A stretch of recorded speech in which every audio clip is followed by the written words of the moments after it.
He was always one to inspire and drive himself and the people around him. Today we're here to pay tribute to the amazing present that was Gert Mathiesen, so thank you everybody for coming. My own personal experience with Gert was one of fatherly inspiration, teaching me the value of honor and respect for other people. One of his unique abilities was to get to the heart of an issue without getting distracted by the fluff. He saw through the filters and was willing to be honest regardless of the situation. Gert was always the devil's advocate in most of our conversations. It could annoy me endlessly, but I always came away with better understanding and a different perspective, and for that I am grateful. So, as a son, he taught me never to back down, always to go for what I wanted, be ambitious, never to be scared, but to reach for the stars. So now it's with a heavy heart that I have to acknowledge that my father has passed away. It will leave a void, and I will miss his presence. But at the same time, I'm happy that Gert always lived his life on his terms, come hell or high water. It is very few people who claim this. I think it's one of the reasons that people from all walks of life are connected with Gert, because somehow we all feel drawn to the mavericks and ripples of this world, of which he certainly was one.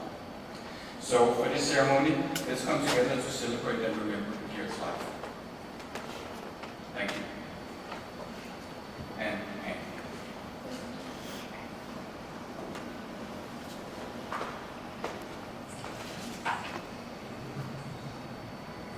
Not sure how this works.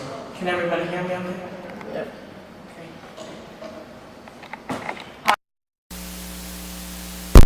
Amazing to see all of you here. Thank you so much for coming. I think I better turn my phone off. I know we're all here because in one way or another, Gert has had an effect on all of us. But I just want you to know that although there's nothing that can take our pain away, it gives me, Morgan, Jonathan, an enormous sense of comfort to see how many people Gert touched on two sides of the ocean and wherever he went. He's left a true mark on the world, alive in all our hearts and minds, and through his beautiful art. I'm going to try and get through this without breaking down, but if I do, I'll just pause and try and collect myself, so please be patient with me. Is this okay, the mic thing? Yeah. Gert was the love of my life, and right now it's incomprehensible to me to know how I'm going to live without him. I cannot wrap my mind around the fact that I'll never see him again. He was not only my life partner, but also my collaborator in art, and it's hard to imagine how I'll paint, work in our studio, be in our home without him. He was my biggest fan as I was his, and our marriage was a true partnership in many different ways. He really thought I could do anything. I chuckle now at how he encouraged me to go into politics, and he really meant it. To have such a strong voice of support behind you is truly a gift. As an artist, he was so inspiring to me, energetic, so ambitious, so hardworking, so bursting with ideas. His pieces might have looked fantastic and often unreal, but at heart he was a storyteller, and his subject matter was based in reality. He often noticed things that were out of the ordinary and drew on this for his work. Gert worked in series as I did, and his vocabulary included wonderful images of flowers, fish, people, ceramics, dancing beings, and animals.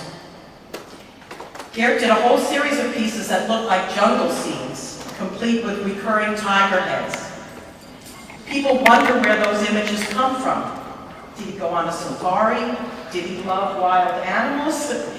The reality is that those tigers come from such a tender place in Gert's heart, his version of Morgan's childhood drawings of her beloved teddy bear. Other things he painted included his search for the perfect ceramic form, as he was a ceramicist by training, his love of nature, his exploration of the human face, and even some social commentary.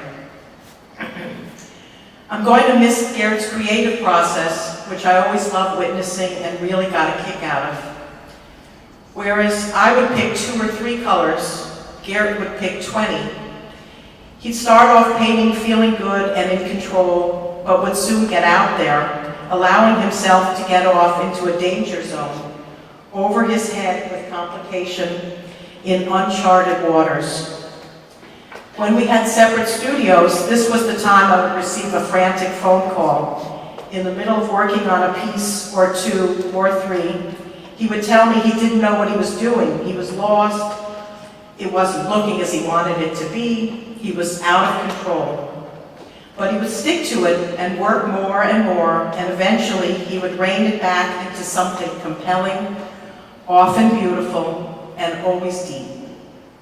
And then, as he was a wanderer, an adventurer, someone not afraid of change, he'd be on to the next idea. His work was always quintessential Gert, but he didn't get stuck painting the same painting over and over again. If it weren't for Gert, I don't think I would have persevered as an artist. Not to take another job to pay the bills.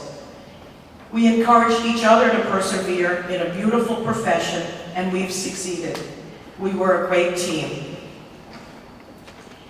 As a father, Morgan and Jonathan were lucky enough to have a dad who they were very, very close to. A man who was his own person, compassionate, empathetic. How he loved his two kids. He often told me how proud he was of Jonathan, who went out on his own, receiving an education himself without asking for a dime in London, England, where he ended up with a master's degree in multimedia technology. Gert was so proud of how much Jonathan has achieved all on his own and the great job he has now. Morgan was the apple of Gert's eye, as you can see in all the photos. They had a connection that was so beautiful to witness. They hardly needed to talk. They literally knew what each other was thinking without words and laughed at exactly the same things. There might have been a father who loved his kids as much as Gert, but I can guarantee you there was never a father who loved his kids more. He accepted his children for who they were and not who he wanted them to be, and was unconditional in his love and support. He taught Jonathan and Morgan to be leaders, not followers, and to listen to their inner voices and be true to themselves. Morgan and Jonathan are a testament to his love. Two beautiful, strong, capable individuals who love their father so very, very much. Although I'm sure the pain of missing him will be enormous and overwhelming, I know they will endure because Gert's voice and being is firmly planted in their heads and hearts, encouraging them on, with swear words and all. Gert was forever passionate and loved so many things in life. The ocean was the backdrop of his existence. Always the ocean beckoned him. He led life on his own terms, didn't succumb to social convention. I only saw him in a tie 2 times. The day we got married on the beach in Bridgehampton in 1992 between 2 potato fields, and at Morgan's high school graduation. Gert was refreshingly honest. When he gave advice, he was not judgmental, but real. He was wise and intuitive. He saw things with unusual clarity. He was a history buff because he knew that it would teach him a lot about our present time. He chose really thick books on all sorts of historic periods, but his favorite time was the 1700s in Europe. He read every biography of a composer he could get his hands on. He used to set aside 1 day a week, usually Tuesdays, just for reading. He was present when he spoke to you and genuinely listened and was interested. In the busy world in which we live, he knew how important it was to relax and take the time. He had an uncanny ability to get inside someone and see the world through their eyes and through their hearts. Morgan, our daughter, inherited this insight and empathy from him, as well as his photographic memory. Both kids shared Gert's incredible and special sense of humor. Wherever he went, he made friends, deep, lasting bonds. He was the most solid of friends, trustworthy, loyal, and there for life. He was a champion of the underdog from a young age. He told me about a gypsy boy who waited for him in Gert's garden every morning in grade school so Gert could accompany him to school because he was bullied by the other kids. Gert made no distinction between owner and dishwasher, chambermaid, or maitre d'. If someone was a decent, real person, he sensed it with his supersonic radar, and he would embrace you. So many people have mentioned in their own words of comfort to me how he inspired them and their own work, how he genuinely listened and encouraged and supported them in whatever form their passion might have taken. So many talked of his wonderful sense of humor, always quick to laugh and often with a smile on his face. He was a giver and would totally go out of his way for people, figuratively and literally. Someone sent me an online card recently from a new website. It was one of those cliched cards that talked about life and what to make of it. Life is short, it starts. Do what you love and do it often. If you don't like something, change it. Stop overanalyzing. All emotions are beautiful. When you eat, appreciate every last bite. Open your mind, arms, and heart to new things. Ask the next person you see what their passion is and share your inspiring dream with them. Travel often. Getting lost will help you find yourself. Go out and start creating. And it went on and on. And it occurred to me that as I was reading, Gert could have checked off everything on that list. Been there, done that.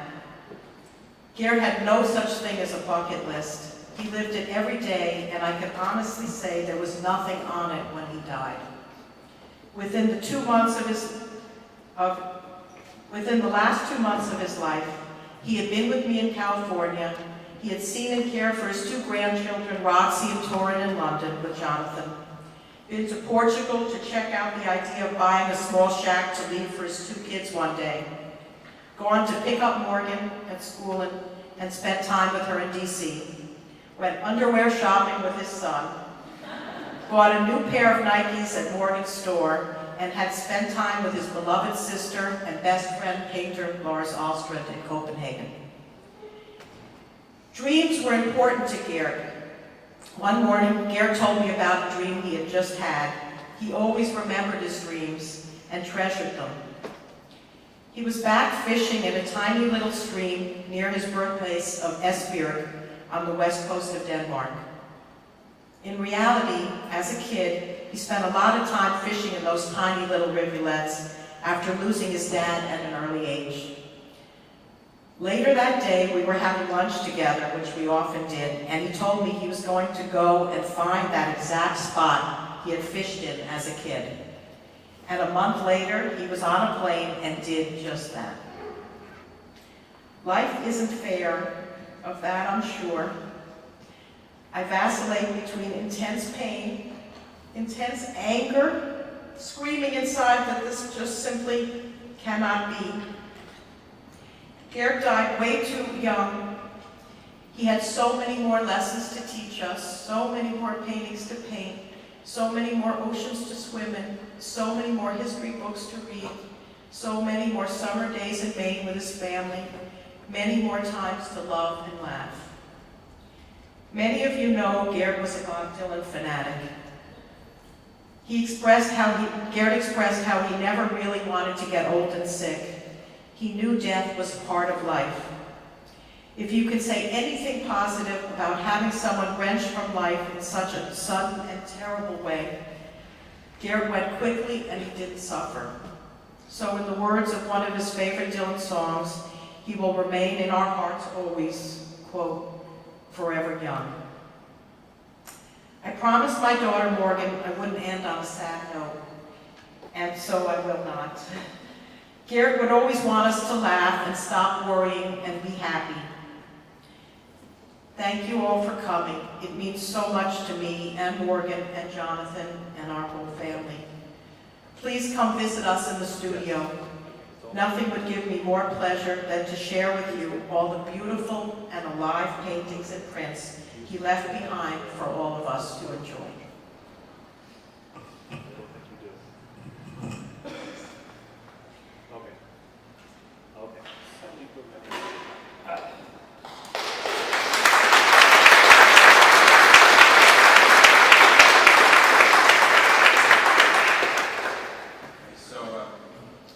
We're now going to try and see if we can get Gert Mathiesen from Baja, California to speak to us. Gert is Gert's older brother, and I know he gave a speech at the ceremony in Denmark around 2 weeks ago, so hopefully we can have... Hello? Yeah, here we go. Okay, thank you very much. This is Gert Mathiesen, Gert's oldest brother. Unfortunately, the internet in Mexico went down just about 30 minutes ago, up until which I could see you all. But now we're trying over the cell phone.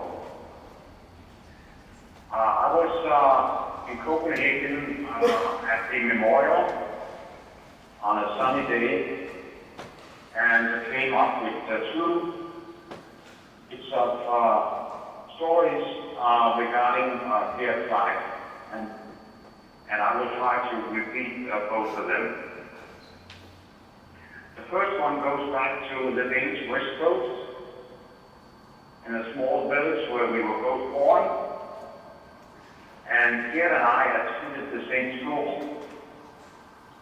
Our middle sister did not. She probably did that for a reason. I was just about graduating, and the Gert was about 5-6 classes below, and he already at that stage started to make a difference in life. One day I was pulled over by the school principal, who told me that I needed to have a talk to my brother. And I asked about what? And he said, listen, he's got long hair, he dresses a little bit differently, and he's wearing boots. My comment was, what's wrong with that? And he said, well, we need to change that. I said, no. It is what it is, and that's the way it's going to be. So Gert didn't change. Everybody at the school loved him, and he got a new nickname, Beetlejuice, the Beatles from England. Now, that was the short version. The long version now goes back almost exactly 25 years. When I was living in New York, or rather living in America, and working at the tip of Manhattan. I had many conversations with Gert in Denmark regarding a visit to the United States, and he had always declined. But one day I called him and said, listen, we have a special occasion. On the 4th of July, there's the U.S. bicentennial, and we are going to have a big party from our office overlooking Gallery Park, where there's going to be music and parties, and there's going to be a tall ship parade coming up the Hudson River from where we can see that the Danish ship that's number 2 after the U.S. Coast Guard Eagle. On top of that, Ron Reagan is going to light up the Statue of Liberty, which we can also see, and there's going to be fireworks. So how about coming over for a big party? And he said, no. I don't like America, and I don't like Americans. Well, I said, how about if I send you a prepaid return ticket? He says, call me tomorrow. So I called and he said, yeah, I'm prepared to come, but there are certain conditions. I will arrive on Friday afternoon on a direct flight from Copenhagen. You pick me up, and next day we go to the party, and Sunday in the afternoon I fly back to Copenhagen on a direct flight. So that's all right. I'll pick you up on the 3rd of July. So I picked him up at JFK, and basically took him towards Manhattan in the direction of the Midtown Tunnel. Sort of halfway through, he asked me, what's that in the background? Oh, I said, that's the Manhattan skyline. Oh, he says, that's interesting. Sure. Then he continued, and it was on a Friday, tasty and humid, and we came through the Midtown Tunnel, and I pulled down the windows, and he says, wow, what's that? I said, that's Manhattan. He said, that's different. And I really and sincerely have that. Not in San Francisco, but actually on Manhattan. So we went out to dinner, and next morning we came down to the office, the big brunch and buffet payments, and I had anticipated about 1 million people in Battery Park. I think actually 3 million showed up. It was really fantastic with an atmosphere of almost electricity in the air. And he had enjoyed it. We could not get out because of traffic until about 2 o'clock the next morning. And then we came to our house. I said to him, well, you better get a good rest because you have to get up tomorrow and get on the plane back to Copenhagen. So next morning over coffee, he said, well, I've been thinking, maybe I could stay a little bit longer. I said, sure, I thought. And he stayed a little bit longer and was looking around. And about a week later, he came to me and said, listen, that spare car you have in your garage, could I borrow that? I actually thought he was going out into the woods and the countryside. But I asked her, well, where are you going? Oh, he says, I'm going for a swim. I said, you don't need a car for that. You just walk down the street and come into Long Island Sound. No, he says, I want to go through Philadelphia, Baltimore, D.C., through the Blue Ridge Mountains, down the deep south, then I go to Texas, and then I take a right turn. Yeah, and then I go to New Mexico, and then Arizona, and then go to California, because I have this dream. I want to take a swim in the Pacific Ocean. I guess, ladies and gentlemen, the rest is more as history. And I think probably sooner or later during the ceremony, you will hear one of his favorite tunes he probably learned when he came to California, namely the Hotel California by the Eagles. Now, since this was 25 years ago, irony will have it that next week it will actually be a jubilee or anniversary. The other irony is that Gert came back again to New York last week, and I happen to be at the Pacific Ocean right now. So I think after the ceremony, I will go for a swim and think about Gert. Thank you very much, and peace to you, brother.